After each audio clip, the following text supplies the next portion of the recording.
Hi friends, whoops, welcome. There we go. Too many aprons in my apron drawer. Welcome to the kitchen. Today we're going to make fudge, specifically peppermint fudge. Well, it's been a while since I wore this, but I'm like, how does it go on? This is my cardinal apron. There we go. It's kind of like the ones they wore in the 30s and 40s, where it's just kind of a smock. It doesn't have a tie, just kind of a nice loose fit. I remember my Grandma Ella had some like this. One thing I don't like is it's a unipocket. I need to just put on my machine and cut it into one pocket. Actually, if I was more ambitious, I would remove this pocket, split it into two pockets, and put one on each side right here, where it makes more sense. But anyhow, let's go make some peppermint fudge for Christmas. Right, I don't know if you've ever made fudge before, but I know a lot of people are like, oh my gosh, it's so difficult, it's so hard. No, it's not. If you have a microwave, it's a piece of cake.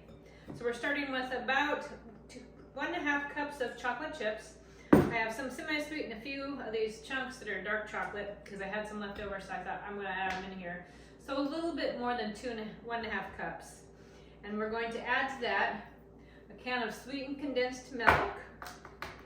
And then we have peppermint extract, and I have crushed chocolate mint candy canes. Now you can use traditional red and white peppermint candy canes. You could use spearmint candy canes. You can use honestly any flavor you want that would pair with mint. And a lot of flavors do. But this is chocolate mint, specifically made by M&M's Hershey. And I'm not sponsored by them or anything. I'm just saying that's what I bought. That's the brand I bought. So they're a chocolate mint, and those will go on top to decorate. And they're beautiful red and green Christmas colors. So right now I'm going to start with my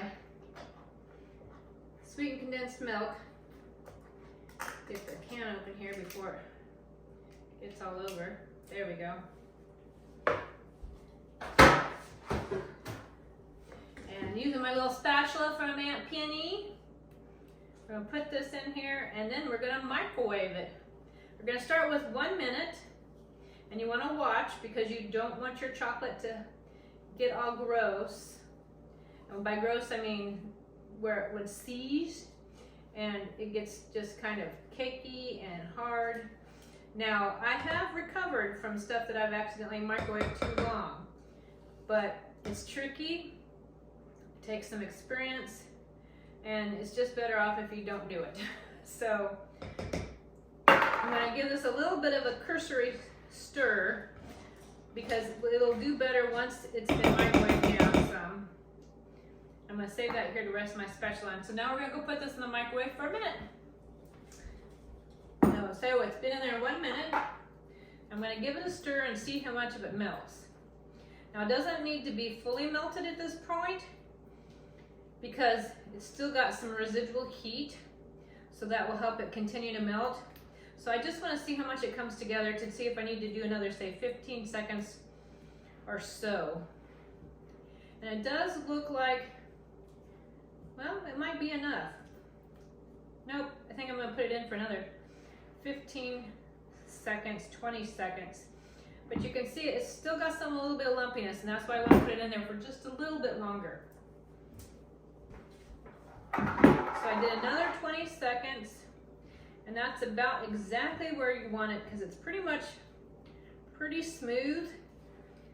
So now at this point, before it starts to set up, we're going to add mint extract. Now if you're not a big mint person, you can use less, but I love mint. And this is actually homemade mint. It's made just like my vanilla.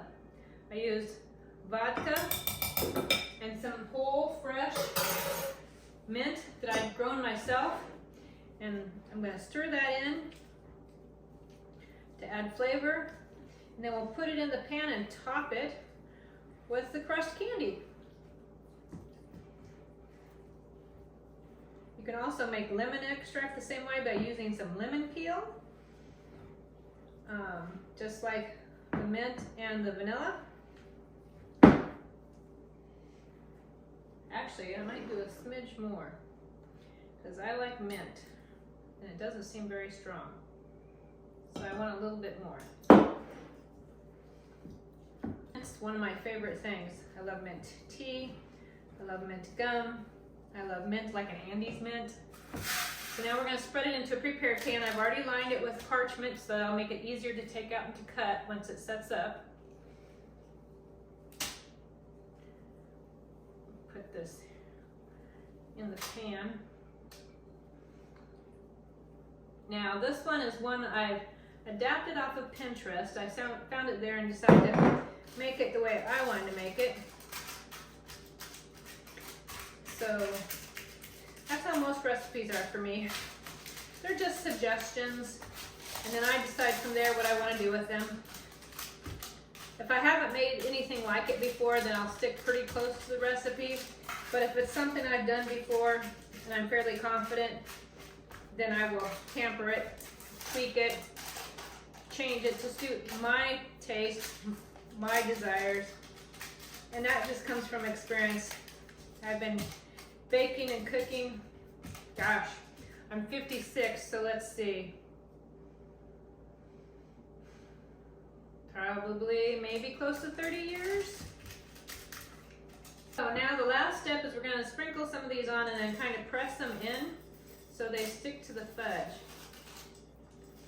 I may not use all of it because I don't want it to be too heavy-handed. Then I'm going to just kind of press these in so as it sets up, it will stay on the fudge when you cut it and be a part of the fudge. You could have stirred it into the fudge and incorporated it that way. I just didn't feel like it because I just didn't. Like I said, you could do it, you make the fudge your way. So that's the pieces that did want to stick. So there you go. Kind of almost looks like Grinch fudge, doesn't it, from the Grinch? So we're going to put this in the refrigerator, and it ideally should set up, let's double check. It says uncovered completely for about 30 minutes. So yeah, I was going to say 35 to 45 minutes to set up. Then you'll be able to lift it out with the paper and cut it into little squares. And then I would put it into another container and keep it in the refrigerator. You could even freeze it if you want to. It'll be perfectly fine. But let's put this in the fridge for tea time later. Okay, this has been in the refrigerator. Look at how easy it comes out. A few little bits that kind of fell off, but that's okay. So you want to peel this back, and you might want to leave it out for 5 or 10 minutes before you start cutting it, just to make sure it's softened enough to be able to cut. I'm using a good knife here. And you want to make it kind of small, almost like one bite size for your mouth. At least that's how I've always thought of fudge. You wouldn't want the size of a brownie. Or then again, maybe you would. So I'm going to take off that. Look at how nice that is. And then cut it into little pieces here. Let's give it a taste.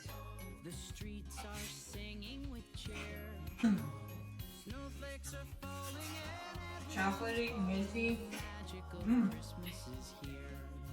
So good. How about a verse? Our little day ready. He that doth the will of God abideth forever. 1 John 2:16. What is the will of God? Love the Lord your God with all your heart, and all your mind, and all your soul, and all your spirit. Love others as yourself. You got those two things covered, you've got it all covered. Not my work.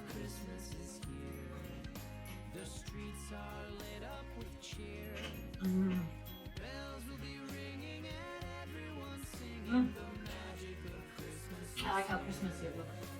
Now, if you wanted, you could leave the candies off and just flavor it with the mint. And have a mint tea with a mint candy, mint fudge without the topping. You could also leave the candies off and leave the mint flavor out, and then add vanilla or rum or coffee flavored or other flavors like that bread butter, and have that kind of fudge. Or just put vanilla in it and have it just be a plain chocolate fudge. But anyway, there you go. It's an easy microwave fudge. About anyone can do it if you got a microwave and you pay attention. So Thanks for coming to the kitchen today. Hope you enjoy some fudge. Bye now.